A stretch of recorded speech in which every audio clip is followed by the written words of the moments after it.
리플이 그냥 암호화폐 프로젝트가 아니라 이제는 아예 미국 은행이 되려고 합니다.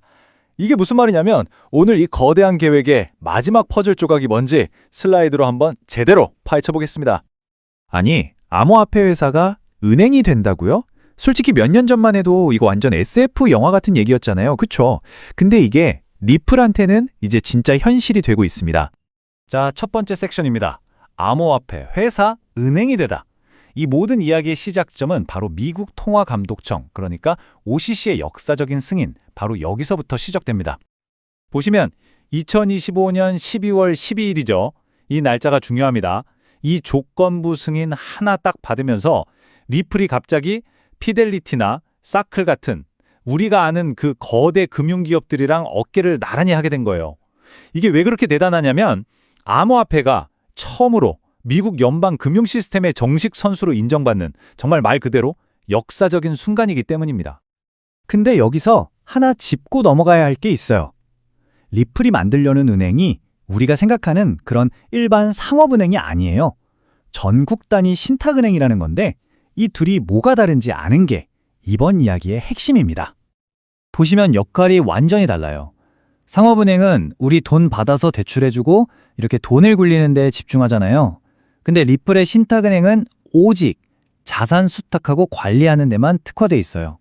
쉽게 말해서 남의 돈으로 장사하는 게 아니라 그냥 안전하게 지켜주는 초대형 금고 역할만 하겠다는 겁니다. 이게 왜 최종 보스급인가냐면요. 보통은 주마다 라이센스를 일일이 다 따야 되거든요. 엄청 번거롭죠. 근데 이 연방인가 하나만 있으면 그런 거 없이 그냥 미국 50개 주 정체에서 바로 사업을 할 수 있는 거예요. 시간, 돈, 그리고 규제 리스크까지 한 방에 해결하는 만능 열쇠를 손에 쥔 거죠. 자, 그럼 두 번째 파트로 넘어가서 리플의 3단계 마스터 플랜을 보죠. 이번 은행 설립 승인 있잖아요. 이게 그냥 딱 떨어진 사건이 아니에요. 사실은 리플이 몇 년 동안 차곡차곡 준비해온 엄청난 계획의 바로 그 마지막 퍼즐 조각이라는 겁니다. 리플의 큰 그림은 이 세 가지 기둥으로 설명할 수 있어요. 첫째는 기관들의 디지털 자산을 안전하게 보관해주는 수탁기관, 둘째는 필요할 때 바로 달러를 쓸 수 있게 해주는 스테이블 코인, 그리고 마지막 셋째는 이 모든 가치를 전 세계 어디로든 눈 깜짝할 사이에 보내버리는 글로벌 네트워크, 이 세 가지입니다. 리플의 목표 한마디로 이거예요. 디지털 자산 세계의 BNY 멜론이 되겠다. BNY 멜론이 뭐냐면 세계에서 제일 큰 수탁은행, 그러니까 기관들이 믿고 돈 맡기는 금고거든요. 리플의 목표는 아주 명확해요. 비트코인이든 이더리움이든 뭐든 모든 디지털 자산을 가장 안전하게 보관하는, 모두가 믿고 찾는 바로 그 금고가 되겠다는 거죠. 자, 그 첫 번째 기둥, 수탁기관부터 볼게요. 리플이 이걸 위해 무려 2억 5천만 달러를 써서 메타코라는 회사를 인수했어요. 이게 왜 중요하냐면 FTX 사태 터지고 나서 기관들이 패닉에 빠졌거든요. 아니, 도대체 누굴 믿고 우리 자산을 맡겨야 하나? 바로 이 신뢰의 위기를 리플이 정확히 파고든 겁니다. 우리가 바로 그 믿을 수 있는 적격 수탁기관이 되어주겠다 하고 나선 거죠. 그리고 두 번째 기둥이 바로 스테이블 코인 RLUSD입니다. 이건 금고에 잠자고 있는 자산을 실제로 결제에 쓸 수 있는 돈으로 바꿔주는 다리 같은 거예요. 근데 진짜 핵심은 뭐냐면 신탁은행이 있으니까 이 스테이블 코인 담보금을 자기들이 직접 관리할 수 있다는 거예요.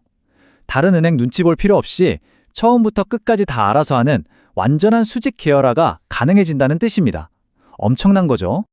자, 그리고 마지막 세 번째 기둥, 바로 XRP 결제 네트워크입니다. 이게 바로 리플의 원래 사업이고 이 모든 계획의 최종 목적지죠. 한번 보세요. 안전하게 자산을 보관하고 수탁, 이걸 디지털 달러로 바꿔서 스테이블 코인, 마지막으로 XRP 네트워크를 태워서 전 세계로 쏴버리는 거죠. 이 완벽한 삼각편대가 드디어 완성되는 겁니다. 자, 세 번째 파트입니다. 퍼즐 조각 맞추기.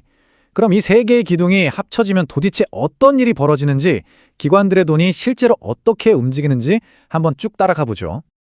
기관 자금의 여정 아주 간단합니다.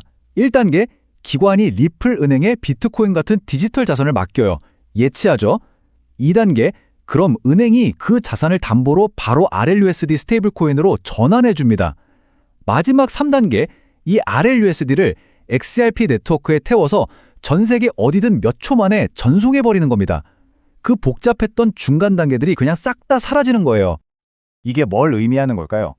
한마디로 리플은 더 이상 기존 금융 시스템에 얹혀가는 게 아니라는 겁니다. 자산과학 보관, 달러 공급, 글로벌 송금, 이 모든 걸 자기들 플랫폼 안에서 원스톱으로 다 해결하는 완전히 새로운 독자적인 금융 인프라를 구축하고 있는 거예요. 자, 네 번째 파트. 가격이 움직이지 않는 이유. 아마 여기까지 들으신 분들 다 똑같은 생각하실 거예요. 아니, 이렇게 좋은 얘기가 많은데 왜 내 XRP 가격은 그대로인 거야? 맞죠? 정말 타당한 질문이고 사실 많은 투자자들이 가장 답답해하는 부분이기도 합니다. 이 엄청난 펀더멘털과 가격 사이의 간극, 여기에는 몇 가지 복합적인 이유가 숨어 있습니다. 이유는 여러 가지가 얽혀 있어요. 일단 지금 암호화폐 시장 전체가 좀 힘든 조정 국면이잖아요. 그리고 솔직히 이제 시장도 많이 커져서 예전처럼 뉴스 하나 떴다고 막 가격이 수직으로 쏘아올리는 그런 시대는 좀 지났습니다. 근데 가장 중요한 건 이거예요. 이런 엄청난 펀더멘털 변화가 실제 가격에 녹아들기까지는 시간이 걸린다는 거죠. 생각해보세요. 2013년에 그 날렸던 판결 호재도 가격에 제대로 반영되는데 거의 1년이 걸렸어요. 자, 이제 마지막으로 렌즈를 좀 더 넓혀서 보겠습니다. 리플의 이번 움직임은요, 그냥 한 회사가 잘 나간다, 이런 차원의 얘기가 아닙니다. 이건 암호화폐 산업 전체에 완전히 새로운 시대를 열고 있는 사건이에요. 마치 암호화폐 산업 전체의 성인식 같은 거라고 할 수 있어요.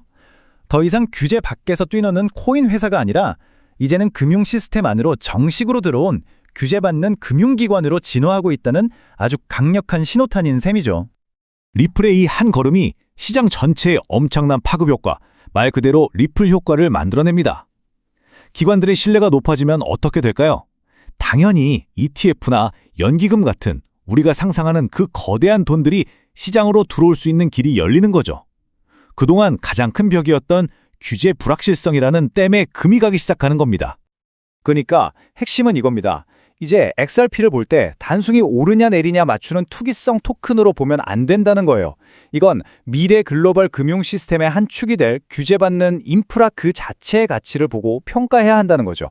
완전히 투자에 대한 관점, 패러다임 자체가 바뀌어야 하는 시점입니다.